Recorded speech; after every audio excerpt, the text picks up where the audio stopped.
What's up, everyone? It's your boy Norman Rad 89 here, bringing you another video, continuing our Bond review series onto You Only Live Twice. That means we're going all the way back to 1967, starring Sean Connery. And man, this one's directed by Lewis Gilbert, I believe, is our director for this film.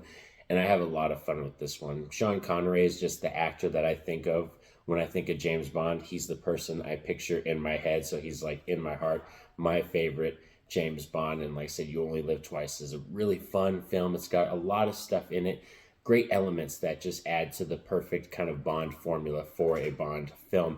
So today we're going to talk about this movie, positives, negatives, rating, and all that jazz. So let's get into it. Roll it.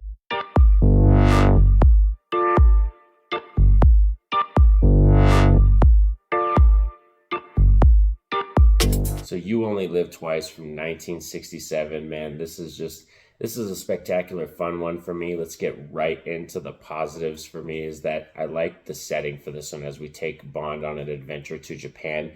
I like that culture, that heritage. It's really fun. It's really rich in a lot of things. So we get to see like sumo wrestling. We get to see, Bond hanging out with some, Japanese agents and some ninjas and training and stuff like that. So there's all these cool, awesome elements. And I like that factor. A lot of the times when it comes to Bond films, depending on where the locales are or where they go in the films, that really does lift the film up for me, for some reason. Because certain films, they don't spend enough time in their areas or they're not as interesting. But this one, it's a fun ride. And like I said, also another reason I love this film is Sean Connery. I think Sean Connery just looks like he's having a blast in this movie. Out of all his film catalog, when I digest and watch all his Bond movies, this is the one that he looks like he's having the most fun in, and he's just, enjoying his time as James Bond. He's most comfortable as the character, I think, in the role in this one. Like I said, all the witty dialogue. He's sleeps with like four ladies in this film. There's like four Bond women that he ends up hooking up with in this movie. So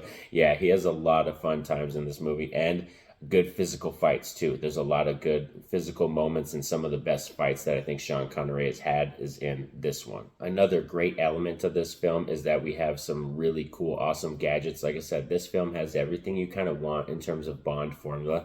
There's a lot of cool gadgets in this movie. James Bond has a Q moment with Q, of course, and we get a new like helicopter, this cool flying one that James Bond has that's got rockets and a flamethrower on it, which leads into one of my favorite chase sequences in the film when he's in the helicopter being chased by the other, by the enemy and just blowing them up. It's playing the Bond theme in the background, like ding, ding, ding, ding, ding, ding. Has that old school 60s, like where we have the kind of screen in the background that doesn't really move and the guys have to act like it's just funny old school 60s filming in cinema. And I like that chase scene. Like I said, it really hits hard. Like I said, Sean Connery, you have to have kind of nostalgia love for him. If you didn't grow up with this Bond era, I can tell it being a little dated for some people. We also must talk about the fun, fresh intro to this one, as we are led to believe that James Bond is assassinated and killed at the beginning of this movie. I like that. It leads into, You Only Live Twice, kind of with the theme of the movie, then goes all the way into our awesome theme song by Nancy Sinatra, which You Only Live Twice, the theme song, it just is one that kind of stuck with me even as a child when I saw this movie. It sticks with you. Nancy Sinatra has a good voice. The song is very just, it's like, got this whimsical feel to it, but it gets big and it crescendos and it feels cool, and it has a good title sequence too that's created with the film to go with the song in that beginning intro. So for me, just You Only Live Twice, it starts off hitting all the right notes going into the song, into the mission and what we're going to learn, what we're doing for this one. So yeah, it just flies on all cylinders right from the get-go. From another great thing that we have to talk about is Donald Pleasence as Blofeld. Number one, I'm a huge horror fan, and when you're going to have Donald Pleasence in your Bond movie as a villain, like, come on, man. He's badass. He chews up every scene that he's in, and he's got such a good charismatic way about him, Donald Pleasence. So I love that aspect of this film, is having him. One negative, though, we can talk about, it's kind of a minor one, is I could do with more Donald in this movie as Blofeld. He's not really in it that much. Like, he's one of the villains that I kind of feels in the film the least.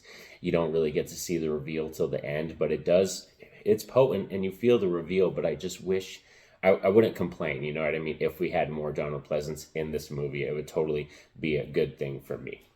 Another awesome thing is his theme, his or not his theme, his villain plot, the villain plot that number one has going on in this film as they're stealing a USA missile and a USSR missile and kind of getting some tensions going between Russia and the United States and trying to, kind of provoke a nuclear war and stuff. And no one really knows who's stealing these missiles. And that's what James Bond's mission is. So I like the fact that we have a world kind of threat ending plot in this film that, is a dirty scheme. It seems like, oh, if we don't get this done, we're going to be in a lot of trouble. We also must talk about, though, there are some touchy subject matter points in this film that I don't think you can get away with now. And one of them is going to be easily Sean Connery for sure, doing the moment where he has to infiltrate and he's dead. So Bond's supposed to be dead.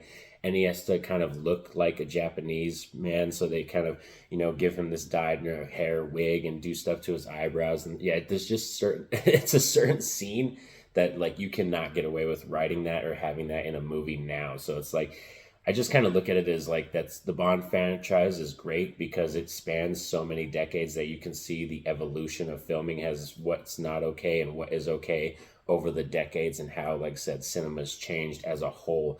So that's how I kind of look at that part, you know what I mean? But it definitely is a kind of cringy part, like, ooh, I can't believe they freaking got away with this. But it's all right. I just kind of laugh at that moment now. But like I said, Bond moments off the charts, especially when we get into that third act and they have to infiltrate, Blofeld's awesome villain lair that's under that like fake in the mountain under the fake like kind of water area and like shooting the rockets out. It's just huge. I know it's a lot of kind of background, stuff and like not really there. And like we have the shots of people running in front of those old school 60 screens and stuff, but it still looks awesome the way it's portrayed on screen. And yeah, we get to follow Bond as he takes a bunch of ninjas and they infiltrate this facility.